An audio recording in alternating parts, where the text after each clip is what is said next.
조 바이든 대통령이 학자 융자금 1인당 $10,000에서 $20,000씩 일괄 탕감한다고 발표했습니다.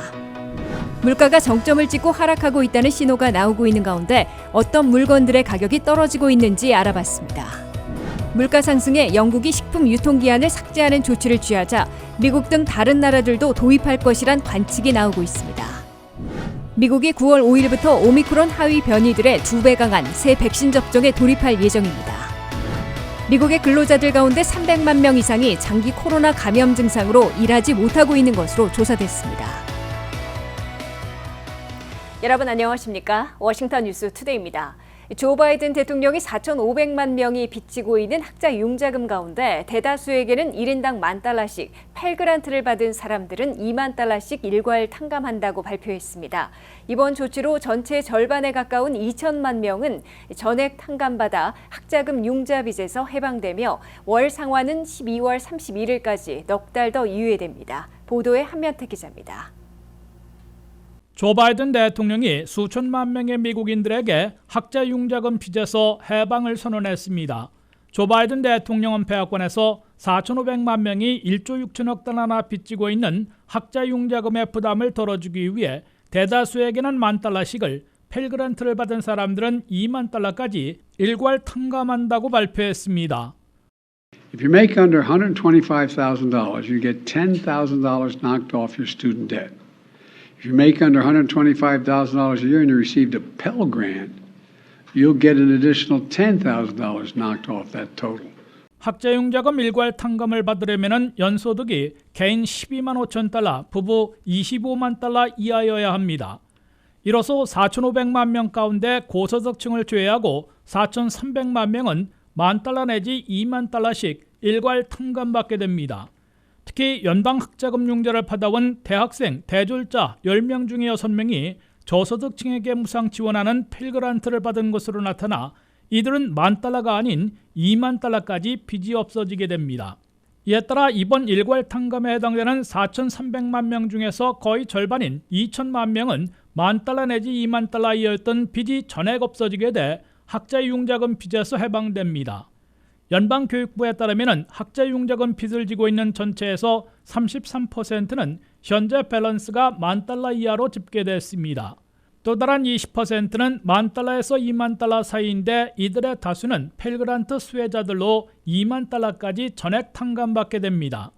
이어 전체에서 18%는 $40,000에서 $100,000 사이, 그리고 7%는 $100,000 이상으로 나타났습니다. 바이든 대통령은 이와 동시에 9월 1일부터 재개할 예정이었던 학자 융자금 월 상한은 12월 31일까지 4개월간 더 유예한다고 발표했습니다. 바이든 대통령은 $50,000 탕감을 요청하는 척슈머 상원 대표, 엘리자베스 워런 상원의원, 진보단체들과 이미 상환을 완료한 사람들과의 형평성과 장기적인 인플레이션 부채질을 우려하는 반대론자들 사이에서 고심해온 끝에 공약대로 $10,000에 일부 $20,000까지 탕감을 선택한 것으로 해석됩니다. 미국에서는 대학을 다니며 4,500만 명이 학자 융자금으로 1조 6천억 달러나 빚지고 있어 11조 달러에 달하는 주택모기지 다음으로 큰 가계부채 규모를 기록하고 있습니다. 이번에 학자 융자금 $10,000 내지 $20,000까지 일괄 탕감해 주는데 10년간 3천억 달러가 소요되고 월 상한을 유예해 주는데 연간 1,020억 달러가 드는 것으로 계산되고 있습니다. WKTV 뉴스 한면택입니다. 8월이 되면서 물가가 정점을 찍었다는 보도가 나오고 있습니다. 아직 지난해 수준까지 내려가진 않았지만 필수 식자재 가격도 하락세를 보이고 있는데요. 전문가들은 물가가 하락하는 것은 수요가 감소하고 미국민들이 소비보다는 저축을 더 하고 있기 때문이라고 밝혔습니다.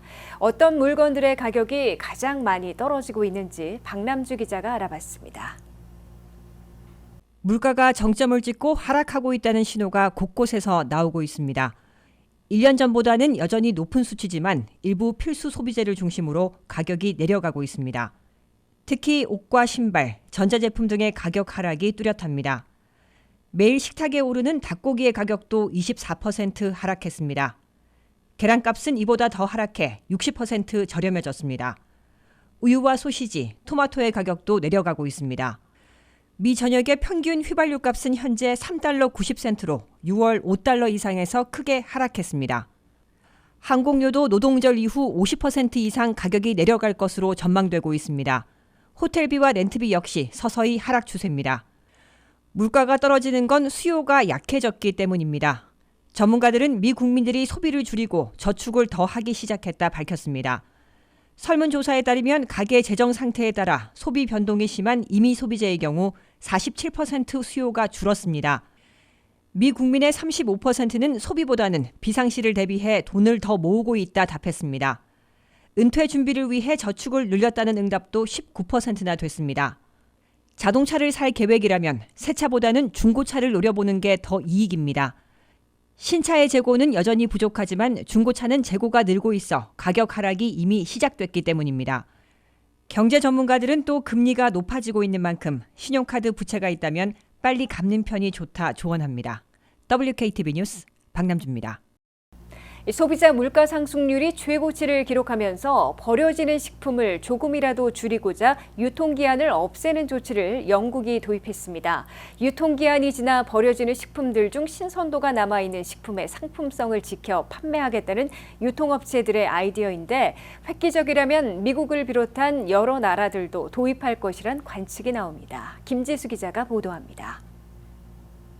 영국도 미국과 마찬가지로 소비자 물가 상승률이 40년 만에 최고치를 기록하면서 지난달에는 10.1%를 기록했습니다. 계속되는 물가 상승으로 식품에 대한 낭비를 줄이고자 일부 유통사에서는 유통기한을 없애면서까지 버려지는 식품을 줄이려는 노력이 나오고 있습니다. 영국 슈퍼마켓 체인점인 아스다는 24일, 다음 달부터 채소, 과일 등 약 250여 개 품목의 유통기한 표기를 없앨 것이라고 밝혔습니다. 아스다 측은 가구당 평균적으로 매달 60파운드가량의 식품을 버리는 것으로 추산되는데 이번 조치는 음식물 쓰레기 배출량과 관련 비용을 줄이기 위한 것이라고 설명했습니다. 식품의 유통기한 대신 상품의 품질 유지를 위해서는 아스다 측이 만든 새로운 코드를 도입해 분류할 계획입니다. 아스다 이외에 모리슨스, M&S 등 다른 유통사들도 일부 상품 또는 신선식품 등의 유통기한을 없애는 조치를 잇따라 도입했습니다. 유통업체들이 최근 식료품 유통기한을 없애는 조치를 단행한 건 환경오염을 줄이려는 목적도 있지만 기록적인 물가 폭등 영향도 작용한 것으로 보입니다. 이 조치가 성공적으로 자리 잡는다면 미국을 비롯한 다른 나라에서도 유통기한 없애기를 도입할 것이란 여러 관측이 나오고 있습니다. 미국 식품의약국 FDA의 추산에 따르면 미국인들은 매년 약 1,650억 달러어치의 음식을 버리고 있고 그중 20%는 먹어도 안전하지만 단순히 유통기한이 지나 버려지는 것으로 나타났습니다. 미국에서는 식품 라벨에 유통기한을 기술하는 몇 가지 기준이 있는데 베스트 바이 날짜는 제품이 최고의 맛이나 품질에 도달하는 시기를 나타내며 셀 바이 날짜는 재고 관리를 위해 제품을 판매할 때 진열하는 기간을 나타냅니다. 또 유스 바이 날짜는 최고 품질에서 제품을 사용하기 위해 권장되는 마지막 날짜입니다. 보통 기재된 날짜가 지나면 버리는 경우가 대부분인데 이 날짜들 중 어느 것도 식품 안전과 관련된 날짜는 아니라고 전문가들은 말하고 있습니다. 따라서 음식물 낭비를 줄이기 위해서는 현재 사용되는 유통기한 기술 방식에 대한 점검과 새로운 방식의 도입을 확인해 볼 필요가 있다고 미 환경단체들은 목소리를 높이고 있습니다. 미국 식품산업에서 지금 있는 시스템을 바꾸려면 많은 재정적 인센티브가 요구되는데 현재 물가 급등 그리고 환경보호가 맞물린 새로운 바람으로 이 시점에 오래된 관행을 바꾸게 될지 예의주시되고 있습니다. WKTV 뉴스 김지수입니다. 미국이 9월 5일 노동절 직후부터 오미크론 하위 변이들인 BA4와 BA5 등의 2배 강한 새 백신에 대해 대규모 접종 캠페인에 돌입합니다.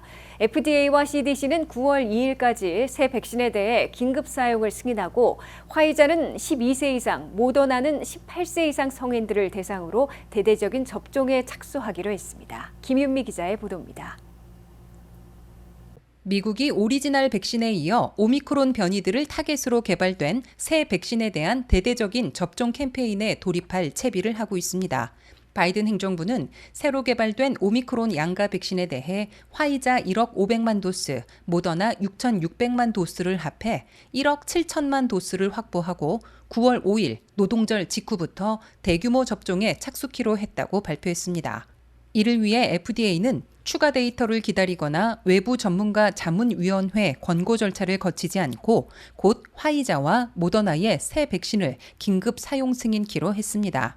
CDC는 9월 1일과 2일 전문가위원회의 최종 심의만 거쳐 늦어도 2일까지 최종 승인키로 했습니다.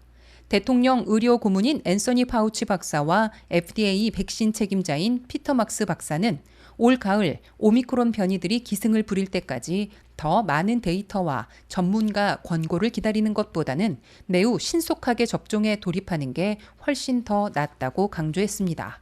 화이자와 모더나 측은 이르면 다음 주부터 새 백신을 선적하기 시작해 미 전역으로 배포하는 작업에 돌입합니다. 백악관의 코로나 대응팀은 새 화이자 백신은 12세 이상 모든 성인들에게, 모더나 백신은 18세 이상 모든 성인들에게 접종할 수 있도록 승인할 것으로 밝혔습니다. 백악관은 새 백신을 맞을 수 있는 사람들은 오리지널 백신을 2번 다 맞아야 좋으며 최근에 접종했거나 감염됐던 사람들은 몇 달을 기다리도록 권고될 것으로 밝혔습니다. 미국 정부는 오리지널 백신이 여전히 중증 발병과 사망 위험은 낮춰주지만 감염까지는 막아주지 못해 신뢰를 잃은 반면 새 백신으로 감염까지 최대한 막아 올 가을과 겨울 대확산을 저지할 수 있을 것으로 기대하고 있습니다. 미국에서는 현재 신규 감염의 90%는 BA5가 차지하며 확고한 지배종이 됐고 나머지 10%는 BA4와 그의 하위인 BA4-6가 점유하고 있습니다. 화이자는 이번에 FDA에 제출한 데이터들을 통해 자사가 개발한 새 백신은 코로나19 바이러스의 오리지널은 물론 오미크론 하위 변이들인 BA5와 BA4에도 동시 대응할 수 있으며 항체 효과가 기존 백신보다 2.6배는 강한 것으로 나타났다고 밝혔습니다. 이에 앞서 모더나는 오미크론 변이와 오리지널 코로나19 바이러스에 동시 적용해 항체 효과가 기존 백신보다 1.75배 강한 것으로 확인됐다고 발표했습니다. WKTV 뉴스 김윤미입니다. 미국의 근로자들 가운데 300만 명 이상이 이른바 롱 코비드, 즉 장기 코로나 감염 증상으로 일하지 못하고 있어 큰 어려움을 겪고 있는 것으로 조사됐습니다. 이는 해당 가구의 경제난뿐만 아니라 미국 경제 구인난까지 여파를 미치고 있습니다. 미국에서는 코로나19 바이러스에 감염됐다가도 무증상, 가벼운 증상을 보인 후 회복되는 경우들이 많지만 3개월 이상 감염 증상이 지속되는 롱 코비드, 장기 코로나 환자들은 큰 고통을 겪고 있습니다. 브루킹스 연구소가 발표한 보고서에 따르면 미국에서는 노동 가능 연령인 18세에서 65세 사이의 근로자들 가운데 8%인 3,400만 명이나 코로나 감염 증상이 3개월 이상 지속된 롱 코비드 환자들로 인구 센서스 조사 결과 나타났습니다. 롱 코비드 환자들 가운데 50%는 회복됐다고 밝혀 아직도 고통받고 있는 장기 코로나 환자들은 현재 1,600만 명 내지 1,700만 명인 것으로 브루킹스 연구소는 추산했습니다. 특히 롱 코비드, 장기 코로나 환자들 가운데 최소 200만, 최대 400만, 평균으로 300만 명 이상의 풀타임 근로자들은 도저히 일을 할 수 없어 취업을 중단한 것으로 조사됐습니다. 이들은 롱 코비드 증상인 호흡곤란, 극도의 피로감, 신경 인지 문제 등에 시달려 일을 할 수 없는 상태라고 밝혔습니다. 300만 명이 롱 코비드로 일하지 못하고 있다는 통계는 미국의 전체 노동력에서 1.8%나 제외되는 결과를 빚고 있습니다. 200만 내지 400만 명의 근로자들이 롱 코비드, 장기 코로나 감염 증상으로 일을 하지 못해 받지 못하는 임금만 해도 1년에 최소 1,700억 달러, 최대 2,300억 달러에 달한다고 브루킹스 연구소는 추산했습니다. 롱 코비드 환자들이 돈을 벌지 못해 해당 가구의 경제난은 극심해지고 가족 중 누군가는 병간호까지 해야 하기 때문에 생활고가 갈수록 악화될 것으로 브루킹스 연구소는 지적했습니다. 게다가 일하지 못하는 롱 코비드, 장기 코로나 환자들로 업계의 구인난은 더욱 심해진 것으로 이 보고서는 밝혔습니다. 장기 코로나 환자들이 일하지 못한 상황에서 미국 내 업주들은 1,000만짜리 이상을 채우지 못해 구인난을 겪고 있는데 사람을 구하는 잡 오프닝의 15%는 롱 코비드 환자들 때문에 생긴 것으로 브루킹스 연구소는 추산했습니다. 브루킹스 연구소는 코로나 사태가 아직 끝나지 않았고 코로나 감염 증상이 3개월 이상 지속되는 롱 코비드, 장기 코로나 환자들이 전체 노동력 인구의 8%나 차지하고 있는 데다가 아예 일하지 못하는 장기 환자들도 2%에 달해 시급한 대책 마련이 필요한 것으로 지적했습니다. 미 보건당국과 의료계에서는 코로나 감염과 중증 발병, 사망을 최소화하기 위해 백신과 치료제 보급에 총력전을 펴고 있으나 롱코비드, 장기 코로나 환자들을 더 체계적으로 치료하는 프로그램을 확충해야 할 것으로 보입니다.